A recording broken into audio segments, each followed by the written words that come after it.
Thinking about study abroad? Let's take you to Japan. If you're interested in peace and conflict studies, Hiroshima is the first place you should go. As you know, Hiroshima is the only place in the world where experienced the atomic bomb.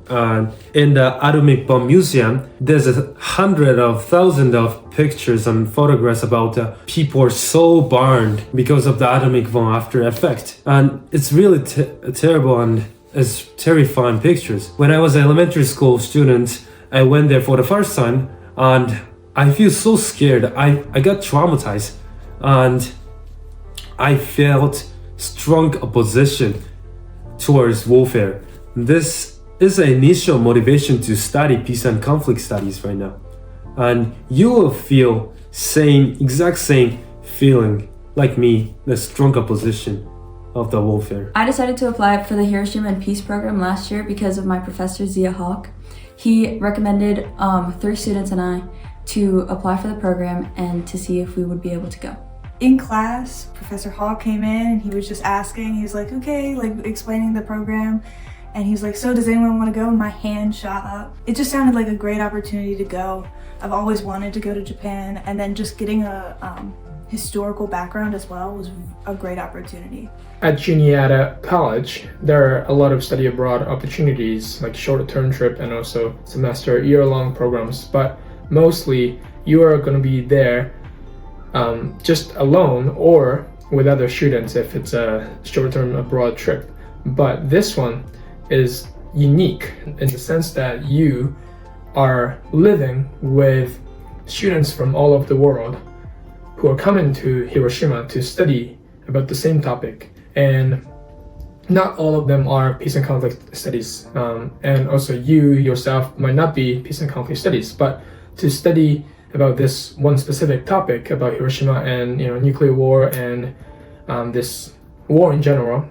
So many students are coming from different countries, not just United States, not just Japan, but other countries to Hiroshima and study about one thing. So in that sense, this program is really unique, and that's one of the most beneficial things about this program. By visiting Japan, especially Hiroshima, you will get another perspective of World War II. And during the World War II, like America had justice, Japan had a justice too. To know these difference of perspective of World War II and going to Japan will give you clear understanding of World War II. One of the most powerful experiences was when we got to hear from an actual Hibakusha herself during one of the lectures. We had heard, obviously, from other sources about the actual day and the events that took place, but to hear her story and her experience of actually being there on that day in 1945 was a lot more impactful, and I think I understood the significance of that moment and what it meant for the world and warfare. The most powerful experience that I had in Japan was definitely when the Hiroshima bomb survivors came up and spoke to us. She had a really great testimony to what happened and her experience. She was only, I think, around 6 years old when the bomb actually dropped, and the amount of guilt and the experiences that she had herself was very powerful and very impactful. And you don't really think about those things when you're reading the history books. So getting an actual Hibakusha, which is a person who was who had experienced the bomb, was very, very important and a great part of the program. The most emotional portion of the program for me was definitely when we visited the Hiroshima Peace Memorial Museum. That had so many pictures from all of the survivors of the bombings, how it affected their bodies, as well as specific items such as like a bicycle. We saw this bicycle that was distorted and it was all rusted from the bombing. So that was really impactful to see because it not only brought the bombing to life, it showed us truly what happened during it as well as how it affected the people. We spent a day learning about nuclear warfare and the impact it has on the world, such as nuclear testing. And we came to the conclusion, or our professor came to the conclusion, that right now the world is in a war with itself,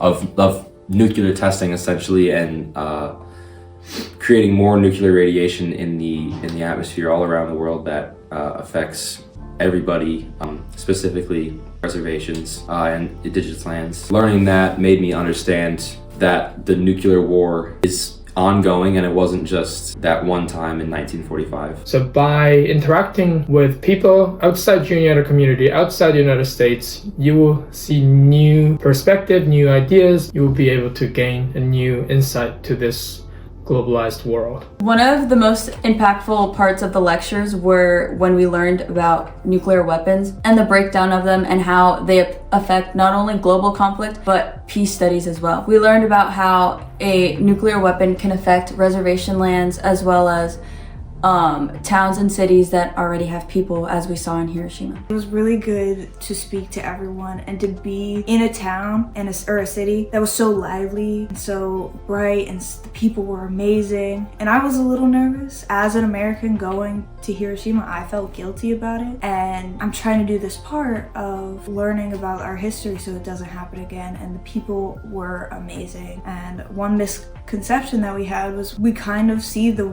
Hiroshima as the city before the bomb dropped, and when we actually go there, it's so developed, so beautiful, like I said, so lively. People are around everywhere, which was very important to see. The best cultural experience was definitely with the students. We went to the Hiroshima University. So we got to work with a lot of the students and study with them. So after class one day, we were all really tired and it was really, really hot. And they were like, let's go have dinner. Let's go make dinner. So we got to go over and make dinner with them. We could just talk about the classes and be like, oh my gosh, this is so tiring. Or talk about the lessons that we had. One of the most difficult things about Japan, or traveling to Japan, staying in Japan, is language. Not a lot of people living in Japan speak English or good enough English so that you can communicate. Especially in Hiroshima. Hiroshima is not a big city compared to Tokyo or Osaka. So there are not a lot of people living locally who speak good English. So in terms of communication with some local people, if you have any chance, that might be difficult. One of the most surprising things for me after visiting Japan was the amount of culture shock that I experienced, and just the difference in cultures and how Japanese carry themselves as opposed to Americans. Cultural difference is also one of the things that you have to consider in terms of one of the obstacles or challenges throughout the trip. But one of the best ways to overcome them is don't take it as challenge. It is an opportunity for you to grow. So be open-minded, just be open and be patient and be flexible. And I think that's the best way to overcome and get through this cultural difference and language barrier. So I hope the students will approach Japanese culture with respect. Something I would recommend for future students is to try every single food item that you are able to, whether that's at 7-Eleven or at a restaurant, or if the students offer to cook for you, take them up on the offer. It's always really nice. My advice for any students attending this program would be to really be in the moment and enjoy every moment you have, because it might feel like a long time before you go, being there for 2 weeks, but the time really flies and you make lifelong friends that you will cherish, and you want to take the most of the time that you have there and really live in the moment. The advice I'd have for any students on this trip, I think, would be to just get involved, immerse yourself in the culture and take notes. And even if you have a journal to write everything that is going on in that day, you're always moving and you want to keep track of everything, because everything is a great experience. Go to Japan, learn, explore, get inspired, and peace out.